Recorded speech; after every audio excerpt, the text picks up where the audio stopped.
what brought you to prison, to the point where you went to prison? Gosh. So my name's Lindsay Villandry. I am a drug and alcohol counselor in Florida, and I was not always a drug and alcohol counselor. It took me many years to get licensed and recover myself from my own addiction that mostly occurred between the ages of 18 and 23 when I went to prison. All of my arrests, 10 or 11 arrests, I don't even know how many charges I have officially, were all in that short span because I was drinking and using, and every time I drink, I mean, it's almost an exaggeration, but not really, to say that that every time I drank, something happened that wasn't good, to where I got myself in some kind of trouble. Because I'm a blackout drunk, and I was from the first time I drank, and I always was, and I wouldn't stop unless I was physically stopped on these benders. And I ended up, the charges that began this trip to prison were my original charges of 2 battery on law enforcement officers, resisting arrest with violence, and I think a simple battery, and something intoxication.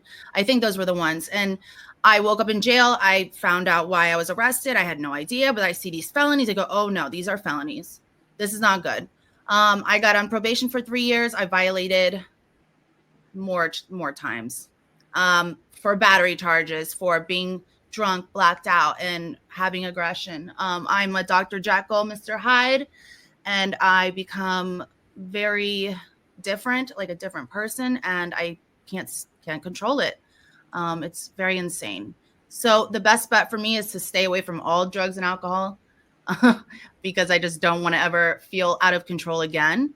It's very scary. So yeah, I got arrested for those, got put on probation, and like I said, I stayed in jail for months and months, about 3 times in there for months, waiting for court dates. They let me back out, and I violated again. And finally they said, all right, my lawyer told me, he's like, we're good. You're going home. You have 6 months in on this one charge, or on these charges, and you should be fine. And then I go in front of the judge, and he says, I have to sentence you to the guideline minimum of 12.6 months.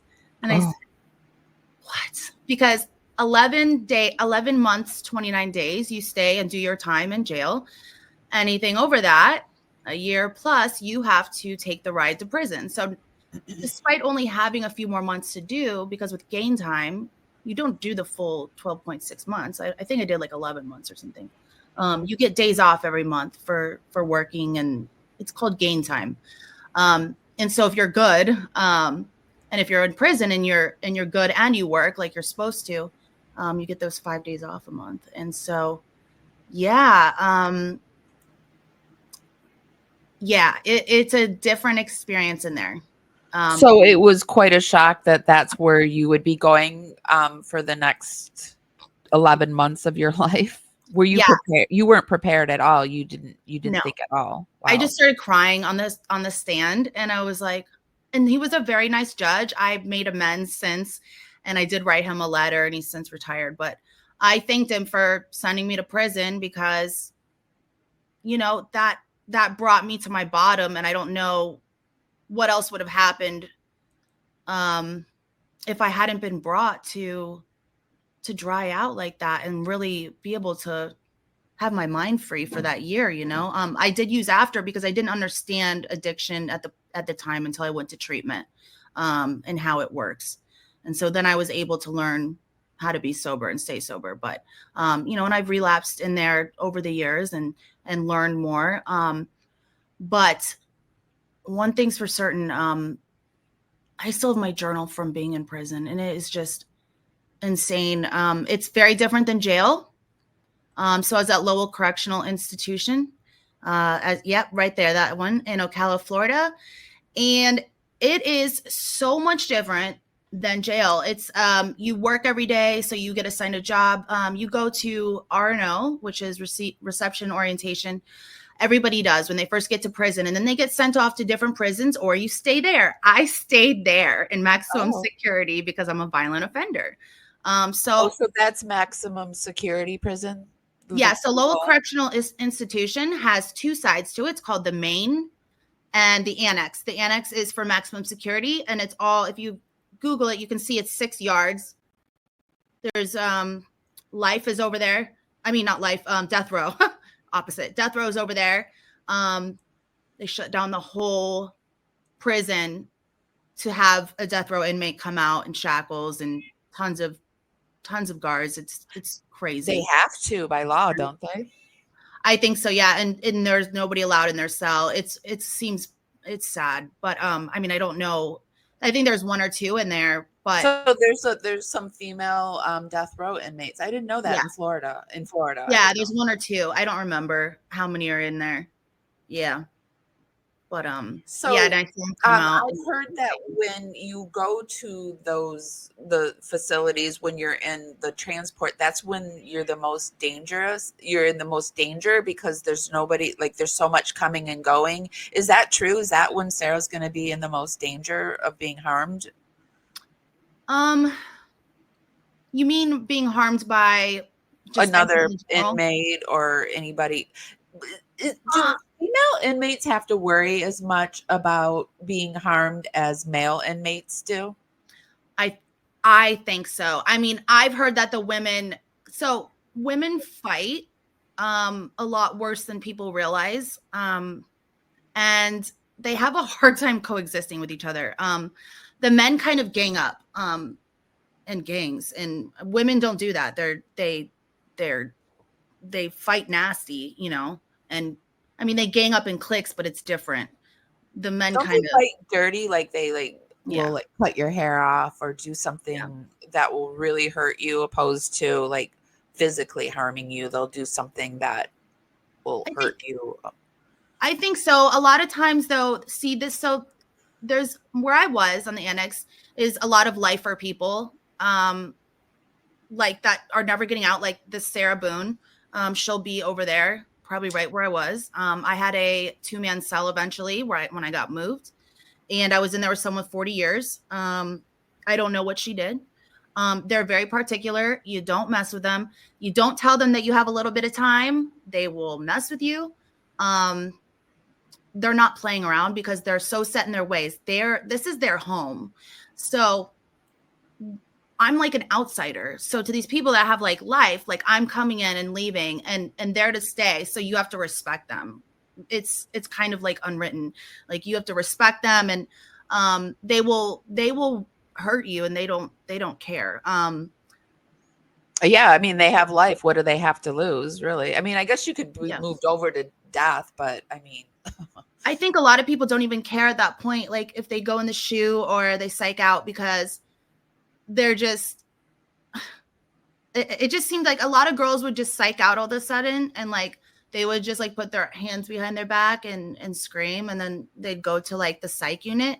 And a lot of people, it's like when they were in danger of getting hurt, like in a fight or something, or you know, or they were just having like a mental breakdown. Like I've seen women just like seriously not be able to take it and need to like literally psych out and go there. And, you know, and it's worse to be isolated, but I don't know. It seems like a bad idea, but if you're in danger, I imagine that's this woman. I just watched a bit about her, and it seems like she would be the type to try to get followers and be manipulative and be like the head dog. I don't know. She just seems very bullyish. I don't know. Yeah, I feel like eventually I could see her running the prison yard. I feel like Sarah's going to be in her element. Like she talked her way into life, and so she's going to make the best of it. She is definitely well, I just have my BA in social psych, and I can't diagnose people, but she appears to me to have some borderline personality, narcissistic tendencies that are very unchecked and just off the chart out there. And could you walk us through like what her first day in prison would look like? For sure. So it's really scary to say the least. It's very nerve-wracking because when you leave, you don't know what week you're leaving because it's a threat. You could be trying to escape, anything. So they don't tell you when you're leaving until it's like one day a week on a certain day, and they'll say like your name and number and like roll it up. So that means get your stuff, you're going. And it's like 2 o'clock in the morning. And you have to wait in cells for hours, get chained up, your legs, everything, you're chained up to your waist, chained up to each other. And you go in like a dog catcher van where it's all metal and it's 3 hours there. I'm an hour and a half from where Sarah Boone is in jail right now. So she's in Orlando, Orange County. I'm in Pinellas, Clearwater, Tampa area. So we're about an hour and a half apart. So she'll probably like a couple hours away. And it was very uncomfortable. You're shackled with everybody the whole time in there and you're freezing and you can't move. And you don't know what to expect. And then when we get there, they're already yelling at you to get out. And the women guards are nasty. They're always yelling at you, calling you names, cussing at you. I can't even say in here what they would call you, just different names to just make you feel horrible. And the when you get off the bus or the van, whatever it is, I guess it's like a van. There was only like 10 of us in my transport, but the woman made us line up and we had to do all the searches, the bend over and cough, all that crazy stuff. And you're naked and it's like very uncomfortable. And you got to put the shampoo in your hair and wash it out. And then they give you like a grandma dress. It's called a muu-muu until you get your outfits. It's so strange. It's very weird. And it takes hours to get booked in because you got to get your picture taken. It's like a whole new thing. You're in Department of Corrections now. You're not in jail anymore. So it's different. And you get. Are you getting undressed in front of tons and tons of people? Yeah. At this point? Yeah. Yeah. And there's no privacy. It's like if you're shy, like you're in big trouble. Like they don't care. They're very nasty and they're yelling at you to hurry up and like do this, like, and they don't care. They're nasty. Yeah. Like, she's not anybody that has like an attitude. You can do that in jail and get away with it. But in prison, their guards aren't going to play. They're going to put you in your place. She's not high profile anymore either, per se. So I think she's in for a rude awakening. Yeah, I feel like she would be viewed as a target almost. I'm not sure, but it seems like because she was an alleged abuser, right? Yeah. Well, yeah, she beat him. She beat his little fingers with a bat so he couldn't get him out of the suitcase. She beat the suitcase with a bat. She pushed it down the stairs. Yeah, I feel like the women would frown upon doing that sort of thing. I don't know for sure. She's an abuser. She's taken on the stance that she's the abused one. Right. She was just fighting back, of course. I think that those women are so savvy. They're not going to play around with her. So if she's going to go in there and try to play games, they're going to put her in her place. Like they're not going to mess around with that. I think she might be smart enough to hang low for a while until she can like make her rise to the top. I think she seems like she's the type that can play the game. I don't know. Think so. I think they might ostracize her because of her charges. I don't know. Because they look up, they know everybody's charges. They already know she's coming. Like whoever's there, they know, like anybody with a profile, everybody's talking about them. Anybody that's been in the news, anybody that's been on a show, they're already talking about them. Like, and they know like, hey, they're going to be here this week or next week. They find out from people on the outside.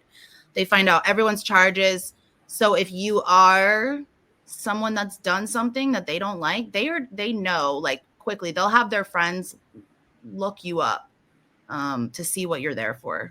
Do they do this type of thing? We covered the Chris Watts case, and people have said like they are forcing Chris Watts to keep his story alive in the press so that he will continue to get money from people because they're blackmailing them. Do they do that type of thing to female prisoners? Will they force her to pay them money for protection and stuff like that?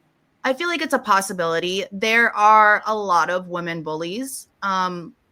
I mean, a lot of them, like the majority of them. People with time, they are bullies, and that's how you have to get by. So, fortunately, nobody messed with me the whole time. They were quite nice to me, actually, the lifers. And so I was fine. I was the youngest one too over there, because usually they're in a youthful offender program, but the age limit is 23. So I got lucky. I got put over there in normal population and with the adults, because the youthful offenders, they just fight, and they're in like boot camp, and they just fight each other, and it's drama, and like it's drama. It's like high school in prison. Everybody's dating, like their girlfriends and wives, they call each other, and it's a whole thing. And if you it's like drama, like, so people in the yard are talking about other people just like as if that's their community, or like they're in high school, or like, it's strange. I thought it was strange because I'm not there the rest of my life, but those people, that's their reality, that's all. So What is the sleeping arrangements like? Is it like a dorm style, or is it yeah. like cells? So in reception and orientation, it's open bay dorm with like 70 women on one, and next to it is another 70 women, and there's one guard in the middle, for all those people. So you're not really watched. So I mean, anything can happen. More so over here in maximum security than over in the main unit. And I only got to go over there once or twice to go see the doctor or something. Whatever you have to do in the first week, you have to go over there. And it's like a big security check to go over there because it's lower security. Oh, Yeah. yeah. Oh, okay. Yeah. Yeah. Well, So it's like, it's crazy. I want to take a quick break and say, above, beyond in it. Thank you for the $4.99, and she says, "Hi, Lindsay." Hi. And also, I see one of my mods in here, but I think they've changed their name, so I'm not really sure which mod this is. That's my mod. Oh, that's your mod. Yeah. Oh, okay. So are you streaming to your channel? Yeah, I hooked it up. Okay, because I'm like, I don't know who that is. Yeah, I did it the last minute. Okay, awesome. All right. So, and if you could just give this live a thumbs up. We're coming to you from Facebook, YouTube, and Instagram tonight. So hi everyone, whichever platform you're on, if you could just hit that like, thumbs up, hearts, stars, coffee, I don't know. On each platform it's different. If you could just help us dance out into the algorithm, it's just a free way to help us out. Okay, so going back to Sarah Boone, how do you think Sarah's gonna fare in prison opposed to jail? Do you think she's gonna like jail more than she likes prison, or is prison gonna be more freedom for her? You have more freedom in prison, but in jail, you can have. It's more like you're able to play more games and stuff, and have women that will kind of be their followers, as like some of these women, they get like a cult like following. That's kind of like what they'll do, to, and whoever, they go against each other, and that's how they do it. And so it's like important that you have people that they just do whatever for them. And I think it's easier to do that in a jail as opposed to a prison, because those people in prison, like I said, they're there for a long time and they're not messing around. And they're not going to make any alliances with people that they think are risky. They're not going to, they just don't mess around, and they are not going to include anybody that's going to be any kind of risk or danger to them, like any liability. You know what I mean? Yeah, yeah, and yeah. Well, I saw a video Jumpsuit Pablo did where he was kind of making fun of, because the only people that really spoke at Sarah's trial for her were ex-inmates that she met in jail. Like all of Mhm. her family's passed away just about, or in prison. She has one brother and he didn't show up, and then the only people that showed up and spoke for her were inmates, ex-inmates, and this one person that she met that needs a kidney or something, sick people that are writing to her. Interesting. Yeah, so she's already taking advantage of people. Yeah, it seems like the appropriate, like what she would do, like for what she seems like, for just from the little bit I watched her. It seems like she would be the type to try to manipulate others. I You know, mean, just what else can she do? I mean, if you're all alone in the world, that's I it. mean, you have to have money, right? Because she can start doing canteen and Mhm. Yeah, food, and right? yeah. And you have to buy everything, don't you, in prison? Like nothing, like No, not the even. food's really good. The meals are really good. I Oh, gained they like, are. yeah, it's different. In Oh, jail, it's terrible. Prison food is awesome. I gained like 50 pounds. oh. Yeah. Like I ate so much. Is it the food that they serve you, or the food that you buy They that serve it to they? you. It's good. Oh, Yeah. oh, Yeah. that makes me wow. It's interesting. So the inmates, their job is to work in the kitchen and they make the food. Oh, And you have to eat really fast. It's you have to like file in, eat really fast. You cannot talk, and you have to like no nonsense, just like hurry up, and you have like 5 minutes and you is gotta it a go. cafeteria style, or do Yeah. you eat in the? Oh, okay, so you Yeah, go but you have to somewhere. like file in and it's like really orchestrated. It's serious. It's So strange. it's nothing like the Orange is the New Black, where they're sitting in the cafeteria talking for hours on it, talk No. about their No, life. it is a lot like Orange is the New Black in the way that, the silly things that would happen in there are very real. The things that you think would be silly, they're normal there. Like when they're hiding the sausages in their boobs, like that's real. Like everybody does that. I didn't do that because it's disgusting. And you're not allowed to take food from the cafeteria to your bunk. It's called stealing. They call it stealing. And my friend did that. She put hot dogs in her pocket, and I was like, no. Oh, She got in trouble and they were yelling at her and made her stand on the fence for like an hour. You stand just on the fence for taking stand hot at the dogs. fence like you're in timeout. Oh, Yeah, they just humiliate you. that's degrading. I Oh, it's really bad, and they just yell at you and call you names and stuff. And so, um, yeah, it's like you don't want to mess up. Like it's wow. uncomfortable. And then if you go to jail while you're in jail or while you're in prison, you're gonna be all alone too, and they're gonna treat you terrible over there. The shoe, you know, it's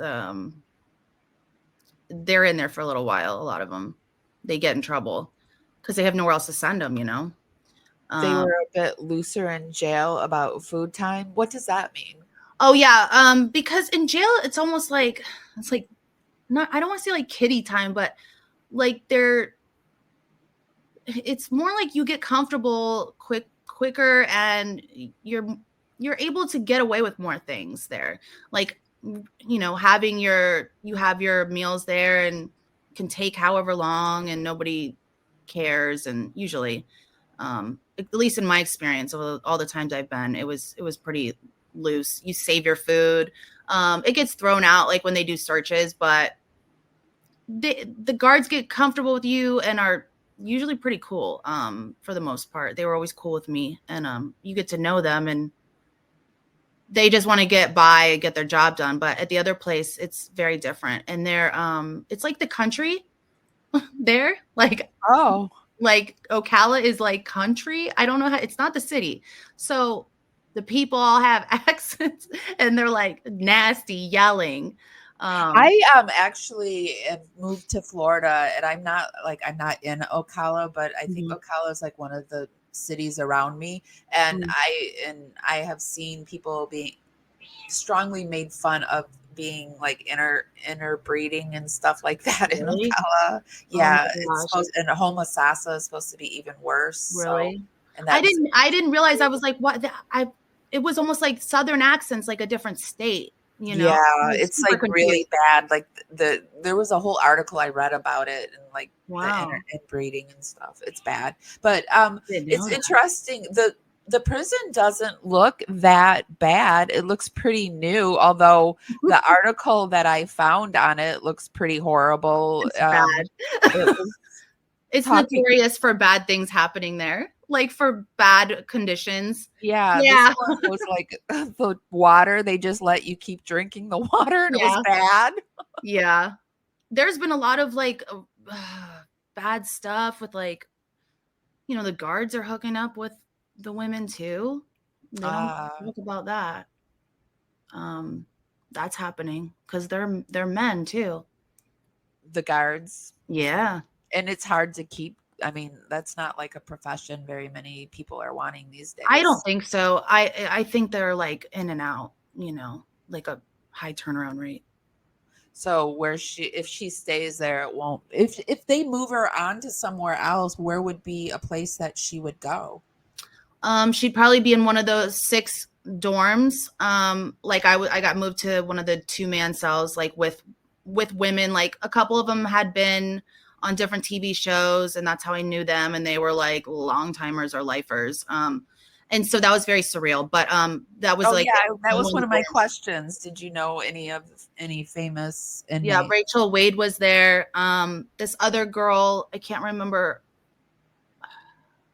her name, but she has like a crooked eye. She ended up, I think she got death. No, maybe she got life without parole, which is just life there. But I don't know if she got that or the death row. She, her and like a group of people, like a family, they, I don't want to be graphic, but they killed and burnt this young guy, a ex-boyfriend or something of one of the girls, and um, they all got caught. Like they put it in like some kind of buckets, like paint buckets or something. I don't remember what she said. I met her and she was very happy to be there, and it was strange.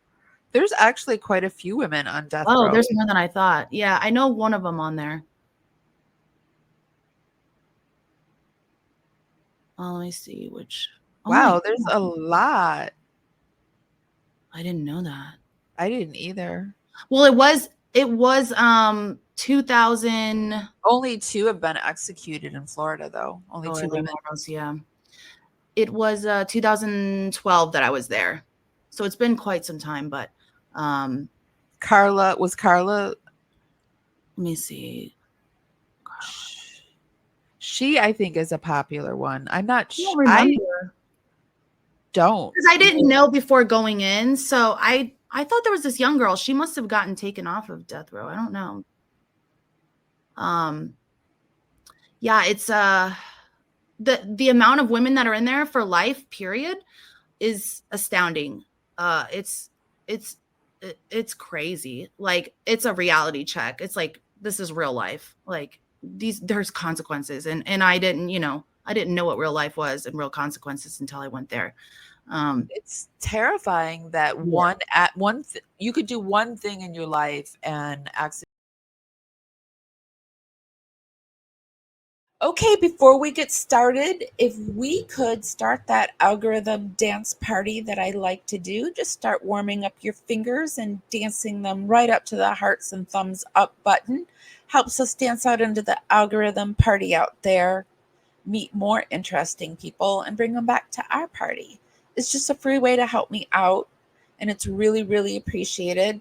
And if you want to do a little extra, you can subscribe, and that's so easy to do. Just click that button, and if you don't like us, you can unlive that we did. You could do one thing in your life and accidentally, I mean, even like when you're not like purposely setting out to saying like I'm going to unalive this person, like Mhm. when you it's not an accident that you drive drunk, but if you drive drunk and you unalive somebody, Mhm. you could be somewhere for life, for the rest of your life, for that one decision.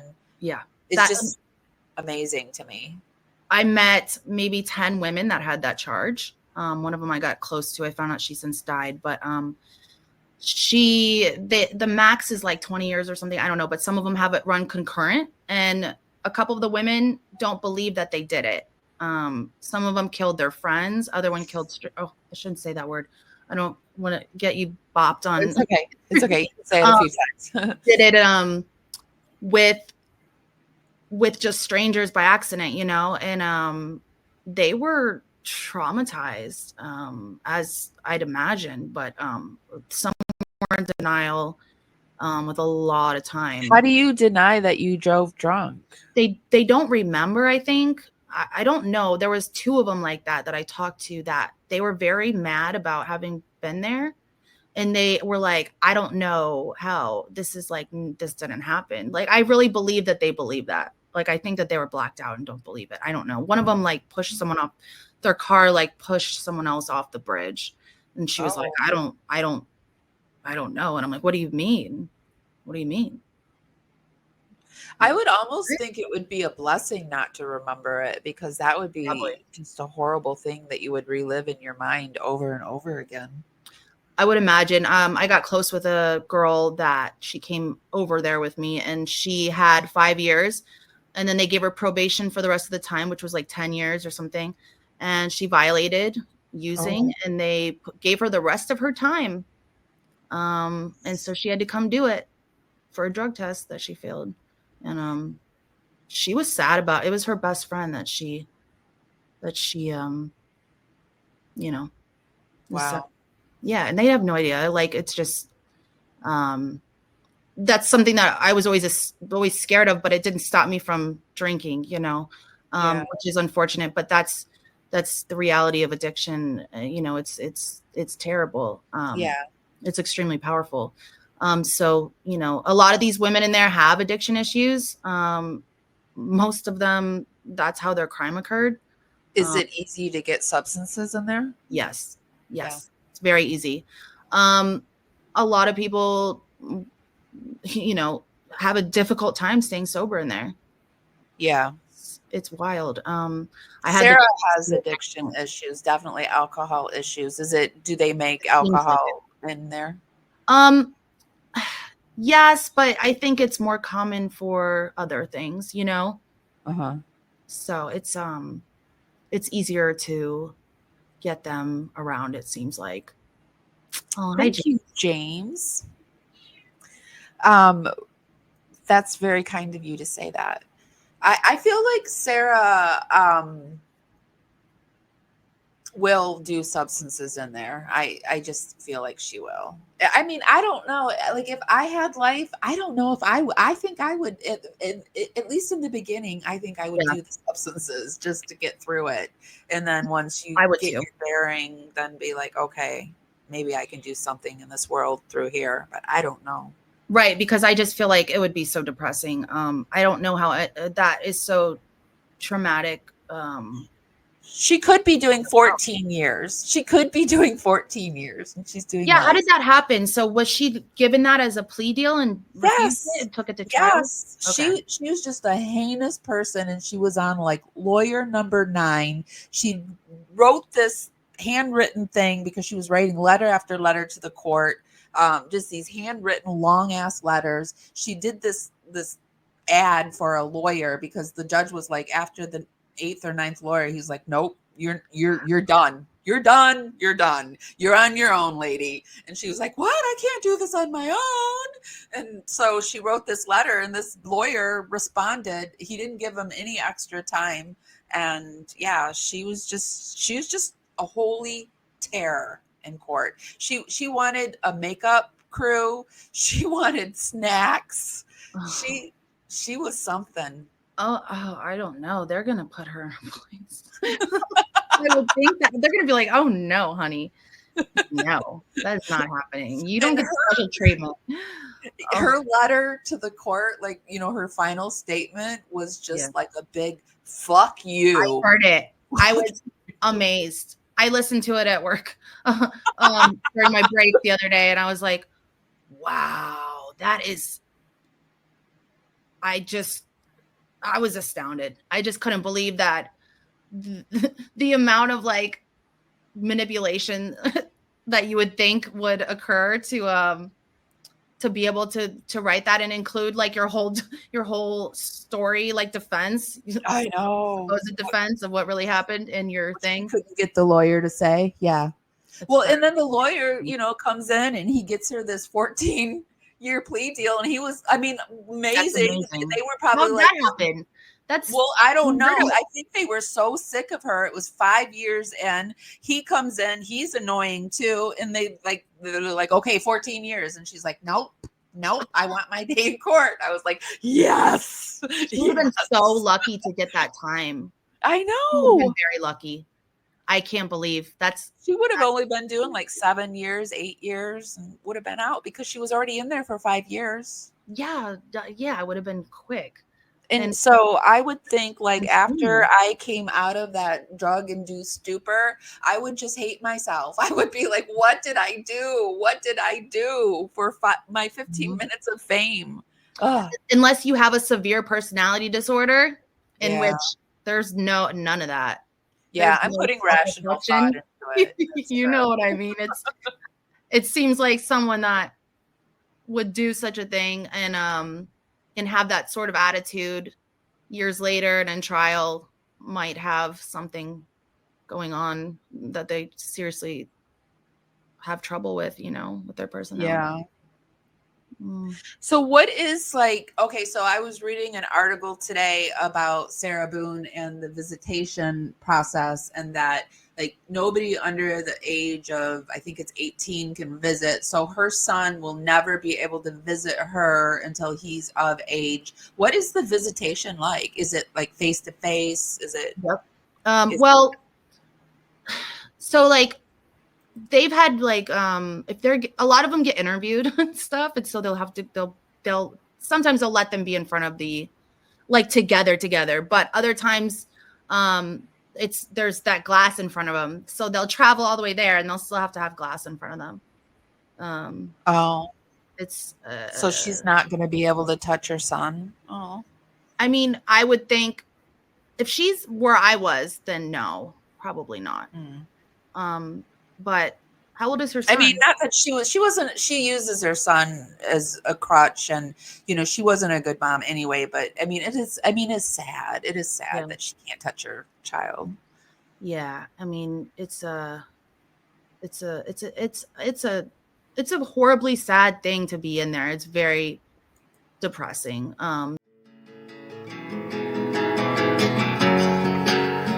Baby, I'm dancing with you tonight.